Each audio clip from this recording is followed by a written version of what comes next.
Young tiger Prashanth Neel project పై కొత్త update వచ్చేసింది. అసలు తారక్ ఎప్పుడు సెట్ లోకి వస్తాడు అనే దానికి మేకర్స్ క్లారిటీ ఇచ్చేశారు. ఎన్టీఆర్ మూమెంట్ చూస్తుంటే డ్రాగన్ ఎప్పటికి థియేటర్స్ లోకి రావచ్చు. ప్రశాంత్ నీల్ తారక్ తో చేయాలనుకున్న డ్రాగన్ ఇప్పటికే స్టార్ట్ అయిపోయింది. తారక్ లేకుండా కొన్ని సీన్స్ ని నీల్ షూట్ చేస్తూ ఉన్నాడు. అయితే యంగ్ టైగర్ ఎప్పుడు సెట్స్ లోకి అడుగు పెడతాడు అన్నది తెలియకుండా ఉంది. దీనికి తోడు తారక్ డ్రాగన్ షూట్ లోకి మరింత లేట్ గా వస్తాడనే చర్చ నడుస్తోంది. ప్రశాంత్ నీల్ సలార్ 2 కి ముందుగా డ్రాగన్ ని షురూ చేశాడు. అందులో తారక్ ని ఇప్పటి వరకు ఎవరూ చూపించని విధంగా తాను చూపిస్తున్నట్లు నీల్ చెప్పుకొచ్చాడు. కానీ హీరో సెట్ లోకి ఎప్పుడొస్తాడో చెప్పడం లేదు.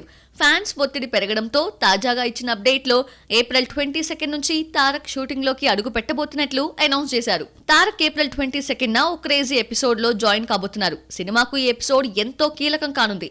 వారం 10 రోజుల పాటు తారక్ మీద షూట్ చేయబోతున్నారు. ఆ తర్వాత మరో 3 స్కెడ్యూల్స్ కి స్కెచ్ వేసి కూర్చున్నారు. అన్ని సెట్ అయితే వచ్చే ఏడాది జనవరి 9th కి సినిమాని రిలీజ్ చేయాలని ముందుగా భావించారు.